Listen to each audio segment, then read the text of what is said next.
बहुत सारी ऐसी चीजें हैं जो कि आप अपनी मैकबुक एयर में कर सकते हो बट आपको पता ही नहीं है। चाहे वो फोल्डर्स कस्टमाइज करना हो, विजेट सेट करना हो, कुछ कूल से एनिमेशन सेट करना हो या फिर अपने हेड से मैकबुक को नेविगेट करना हो, ये सारी चीजें आपकी मैकबुक एक्सपीरियंस को एक नेक्स्ट लेवल तक पहुंचा देगी। तो ये ट्राई करना तो बनता है। सो द फर्स्ट थिंग जो कि आपको अपने मैकबुक के साथ करना चाहिए is to customize the wallpaper.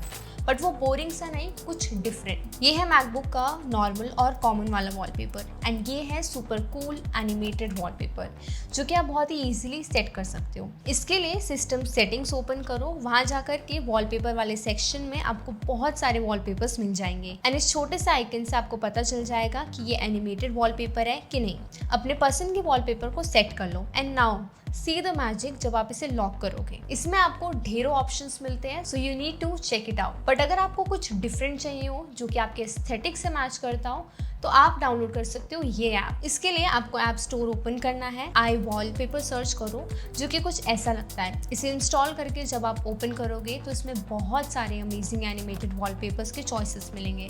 Just अपने प्रेफर्ड वॉलपेपर को सिलेक्ट करो एंड ऐसे सेट कर दो एंड इस तरह से आप अपने बोरिंग से बैकग्राउंड को मिनट्स में इंटरेस्टिंग बना सकते हो। नाउ बैकग्राउंड के बाद जो नेक्स्ट चीज हम सेट करेंगे वो होगा विजेट्स एंड इसे भी सेट करना बहुत ही ईजी है। All you need to do is कि डेस्कटॉप पे राइट क्लिक करो, देन एडिट विजेट्स पे क्लिक करो। अब आपके सामने एक विंडो ओपन हो जाएगी जिसमें आपको ढेर सारे विजेट्स के ऑप्शंस मिलेंगे जैसे कि क्लॉक, कैलेंडर, फोटोज और भी बहुत कुछ।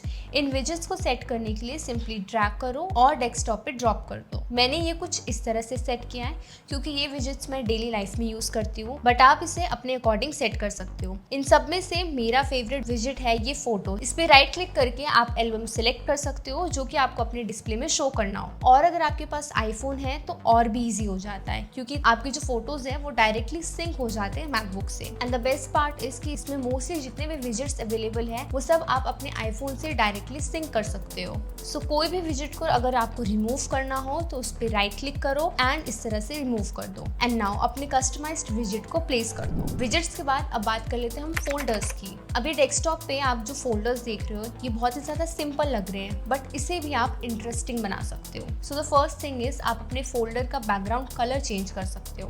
इसके लिए फोल्डर सेटिंग्स ओपन करके शो व्यू ऑप्शन पे क्लिक करना है एंड नाउ यहाँ पे आपको कलर्स के ऑप्शंस मिल जाएंगे जिससे कि आप अपने फोल्डर्स के बैकग्राउंड कलर को कस्टमाइज कर सकते हो।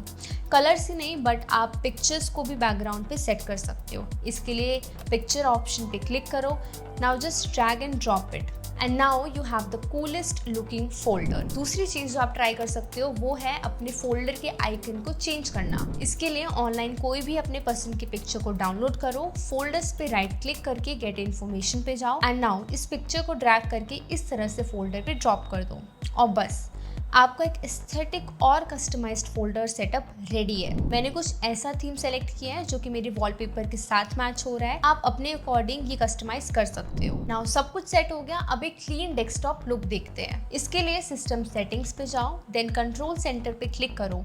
थोड़ा सा स्क्रॉल करके automatic hide and show menu bar का ऑप्शन दिखेगा।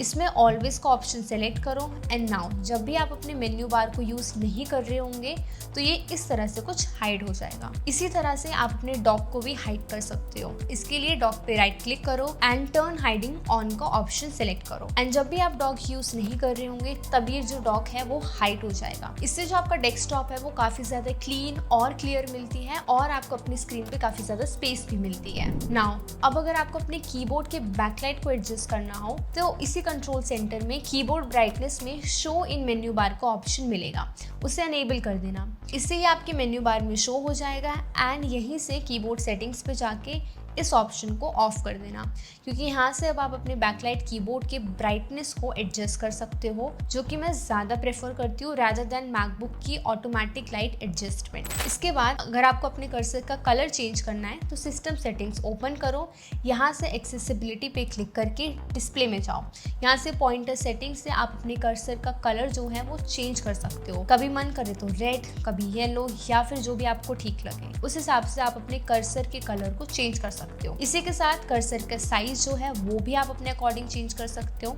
रिमेंबर, जितना छोटा कर्सर होगा उतनी ही स्क्रीन जो है आपको बड़ी नजर आती है। नाउ सफारी में बहुत ही कूल ऑप्शंस हैं जो कि काफी ज्यादा लोगों को नहीं पता होगा, but let me tell you. अगर आपको कोई भी ऐप का एक्सेस अपने डॉक में चाहिए, जैसे कि मुझे यूट्यूब की नीड रहती है, तो सफारी में जाके उसे ओपन करो, देन फाइल्स ओपन करो एंड यहाँ से ऐड टू डॉक का ऑप्शन सेलेक्ट कर लो एंड अब यूट्यूब को आप डॉक से ही एक्सेस कर सकते हो। अनदर अमेजिंग सफारी फीचर जो कि आपकी प्राइवेसी से रिलेटेड है और आपकी बहुत ही काम आएगी, तो इसके लिए सेटिंग्स पे क्लिक करके प्राइवेसी पे जाओ एंड यहाँ से इस ऑप्शन को एनेबल कर दो।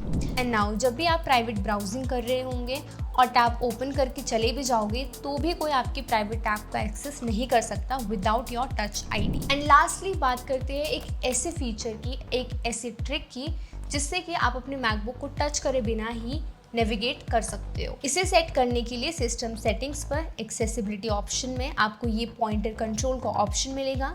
यहाँ से आप हेड पॉइंटर को ऑन कर दो। नाउ इसी के साइड पे इस आइकन पे क्लिक करो एंड इस ऑप्शन को अनेबल करके शॉर्टकट की यूज करके को अनेबल कर दो। अब आप एक शॉर्टकट की यूज करके इस वाले फीचर को एक्टिवेट कर सकते हो। सो जब ये एक्टिवेट हो जाएगा तो जैसे जैसे आप अपने हेड को मूव करोगे वैसे जो आपका कर्सर है वो भी मूव होता रहेगा। इसी के साथ ही सेटिंग्स पे ही आप ऑल्टरनेटिव पॉइंटर एक्शन को भी एक्टिवेट कर सकते हो। फॉर एग्जाम्पल, लेफ्ट क्लिक करने के लिए फेशियल एक्सप्रेशंस का यूज करना। सो अगर आप मैं ब्लिंक करूंगी तो उससे राइट क्लिक होगा एंड स्माइल करने पे एक लेफ्ट क्लिक होगा। इससे आप बहुत सारी चीजें कर सकते हो एंड ऑनेस्टली ये बहुत ही ज्यादा कूल फीचर है, तो इसे ट्राई करना तो जरूर बनता है। अब इन्हीं सभी चीजों के बाद आपका मैकबुक एयर जो है वो एकदम रेडी है प्रो और पर्सनलाइज्ड लुक के साथ। अपना favourite customization trick comment section में जरूर बताना। तब तक के लिए अगर आपको वीडियो अच्छी लगी हो तो लाइक कर देना और हमारे चैनल को सब्सक्राइब कर देना ऐसी और टेक वीडियोस के लिए।